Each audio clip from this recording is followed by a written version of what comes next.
We just finished talking about strategic intent as one important building block.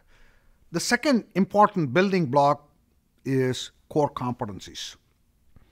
I believe without core competencies, organizations can't sustain over long periods of time. It's a very, very important concept.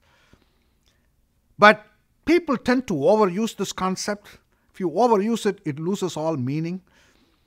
If you're playing golf and you meet an executive from another company and that executive says, I got 5 core competencies in my company, you don't want to look foolish. So you say, I got 100 core competencies in my company. If you overuse this word, it loses all its meaning. Therefore, we need to understand what exactly do we mean by core competencies and what are our current core competencies. But more importantly, what new core competencies do we need to launch Box 3 initiatives? First, let me tell you what is not a core competency. A core competency is never a product. Sometimes when I ask executives to say, what are the core competencies in your organization, they point to products where they're making a lot of money. I'm making a lot of money in XYZ product. That's my crown jewel. That's my core competence. That may well be good news, but that's not core competence. Products are never competencies. You got to go underneath and say, what is it that allows you to make these profitable products? Sometimes when I ask executives to name their core competencies, they point to customers from whom they are making a lot of money. XYZ customer is my most loyal and profitable customer. That's my core competence. Well, customers per se are never competencies. Again, you got to go beneath and say, what is it that allows you to access these loyal customer base? Sometimes when I ask companies to name their core competencies, they point to physical assets. They say, I got this piece of equipment which is absolutely state-of-the-art and no other company in the world has this.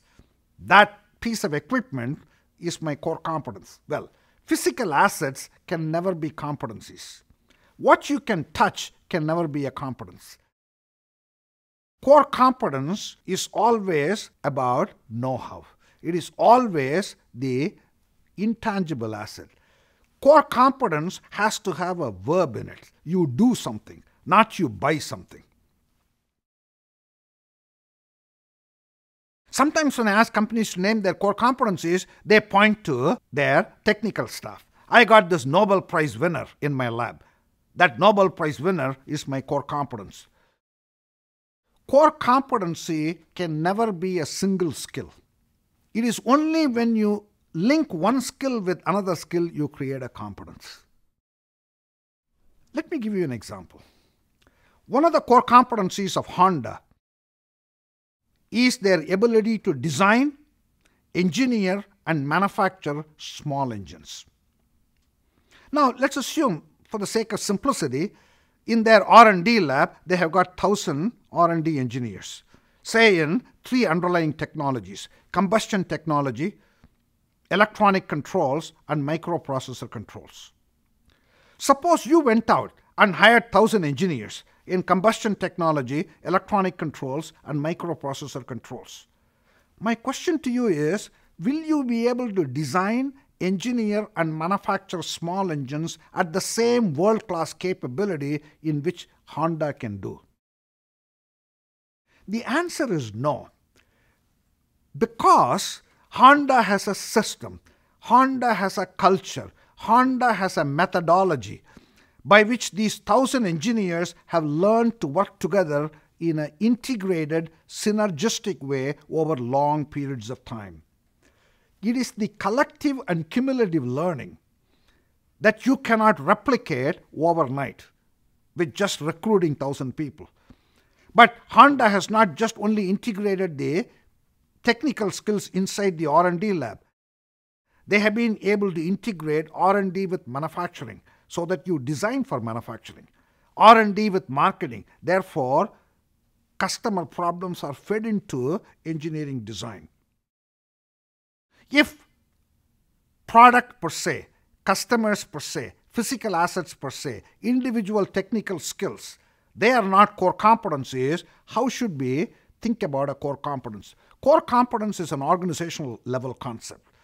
Individual skills may be needed, but that by itself is not a core competence unless you integrate multiple skills. Now, how do we think about core competencies? I say there are 3 tests for core competency, and then I will illustrate those 3 tests with an example.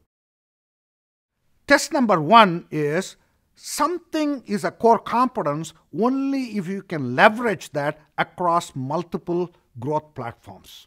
You should be able to extend that core competency and create new revenue streams from multiple areas. So test number 1 is, can you leverage your core competence across multiple products? Test 2 is, when you are leveraging across multiple products, it must add significant customer value in each and every one of those products. And test number 3 is, you should be able to defend it in the medium term. I'm not saying your core competency you should be able to defend forever, because nothing can be defended forever. Everything is going to be copied at some point. For instance, one of the core competencies of Toyota in the early 70s was lean manufacturing know-how. Today, no automobile company will say that's a core competence. Even Toyota would not say that, because people have caught up with that. But what I'm saying is, if someone can replicate your core competence within a week, that's not a core competence. Can you at least defend it within a reasonable period of time, say medium term? Let me give you an example to drive home these 3 tests. Let's again go back to Honda's small engine design know-how. Test number 1, leverageability. Can you leverage that core competence across multiple products? And you would agree with me, they can do that. Certainly, the small engine design know-how enables them to create a small engine they can put in a motorcycle. Another small engine they can put in an automobile. A small engine they can put in snow blowers or lawn mowers, etc. Test number 2 is, when you leverage your core competence across multiple products, does it add significant customer value? By the way, customers never see your core competence. So you can't ask your customer, is my core competence adding value to you? What the customer can tell you is, why are they buying your product? That they can tell you. These are all the functionalities I see in your product. Then you have to make the connection between the customer benefits and the competence it takes to deliver those benefits. Let me illustrate this with an example. I happen to buy a Honda snowblower. If someone asks me, VG, why did you buy a Honda snowblower? I'm not going to say, because of Honda's core competence in their ability to design, engineer, and manufacture small engines.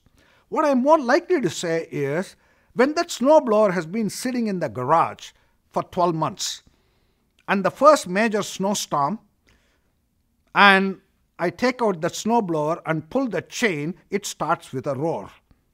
I kind of like that. When I operate that snowblower, the fuel efficiency is outstanding. I like that. When I operate that snowblower, it doesn't make too much noise. I like that. When I operate that snowblower, it is safe. I like that. I can list the functionalities. I can list the benefits of that snowblower that I appreciate. Then the question is, the small engine design, does it have anything to do with reliability of that snowblower, the noise level, its performance, etc.?